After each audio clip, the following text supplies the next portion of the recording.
Hey guys, welcome back to the channel, and today we're working on a 2011 Ford Edge replacing an oil pressure switch. I'm BLT, this is BLT's project, so let's get to it.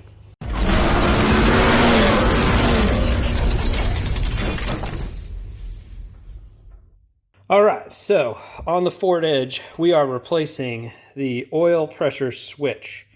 This is a $12 part, but like with so many sensors in a car, it takes a little bit of work to get to it.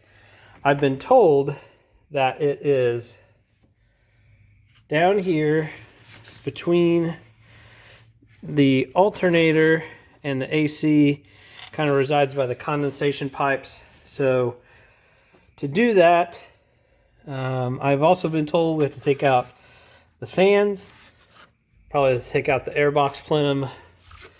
This is a radiator hose here. May have to reroute this to get it out of the way, but the trick is to get to this clip here, be able to unclip this and unbolt it from the engine. The thing about this is this is an aluminum block, and getting this off without damaging the threads may be a little bit of a task. So we'll just have to be careful and work step by step. The first thing we're going to do, well actually the first thing I already did, was I took off the engine cover, came here and here, and there's a little bitty 8mm bolt that sits there, it holds that on. So we'll take off the plenum and the airbox and everything. Looks like two 10mm bolts. So we'll get that going. And looks like the fan has just 4 bolts to hold it on, and of course all the connectors and everything. So we'll see how all that goes to get that off. All right, so we'll see you in a bit. All right, got the intake plenum out. So that was all right here. There's this hose right here you got to take off. And I don't know if you can see my underneath there, but there's a little clip you kind of push out and it releases. This just has a normal clamp, 8mm, or a screwdriver, whatever you want to use. And then there's two 8mm bolts right here, and then the air cleaner sits in these two holes. Once you get the bolts off, I recommend you take this off. You also have a vent hose here that goes in your line here, and then this is for the evap. And then you have your map sensor, which is this red clip. You pull the red out, and then you push down underneath and it'll pull right off. That's all it takes to get that intake plenum out. So now that we have the intake plenum out, we can start to work on getting the fan out, which is basically just taking off the electrical connectors, and there's bolts. There's let me see if I can get my hand on it. There's a bolt here, and there's 4 bolts, and that comes off.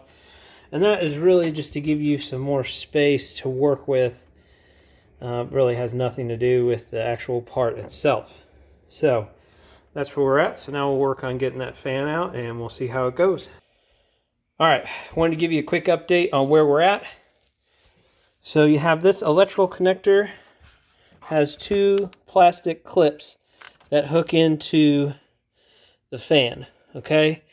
You have your electrical connector here. That's your main connector off your main electrical line that goes into your fan. And then you unhook the fan, take it out. And then you have 2 8mm bolts. You have one here into the radiator and another one here in the radiator. Take those out, and the fan with a little persuasion comes out. To make this a little easier, I've seen guys not do this, but I did it. I just went ahead, drained the radiator fluid, popped off the top radiator hose just to get it up out of the way to allow some more working room. But that's all so far. And then the actual part is, I believe, somewhere down here. If you can see where my hand is. I still got to find it. So, not exactly sure where it's at, but we'll find it and get to it. And that takes the oil pressure switch takes a 21 millimeter socket when you get there. Okay, I'll update you guys when I get the sensor off. Okay, so I'm going to show you guys where that relay is. So it's down here. It is right there. So you can see the threads are right there. The relay's right there. So I think you could probably take a screwdriver or maybe a pick tool and get that off. But it is dirty. So anyway, just want to show you where that's located.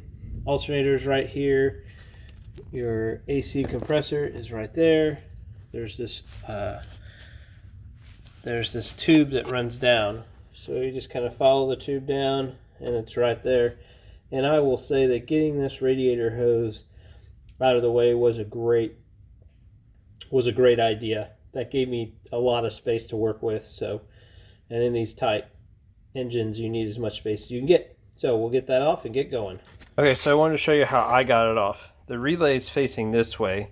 So what I did is I took my needle nose pliers and I pressed the tab down to press that and just pulled it off, and it came off pretty easily. So just wanted to show you how I did it.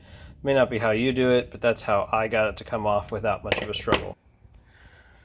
Alright guys, got everything pretty much buttoned up. Got the hose on, intakes all back together. It was all 8mm bolts and all that. And getting ready to fill this up with antifreeze, which you didn't have to empty the fluid. I did just to get this hose out of the way to make life easier, but you don't have to. But this, if you don't have an antifreeze filler like this, they make them by, this is made by OEM Tools. Made by all, that gives you all different fittings for all different cars. Just threads on here like this is really, really great. I'll put a link in the description for it. Remember guys, if I can do this, get out there, try it, see if you can do it. And if you have any questions, give me something in the comments and I'll be happy to look at it. Have a great day, guys.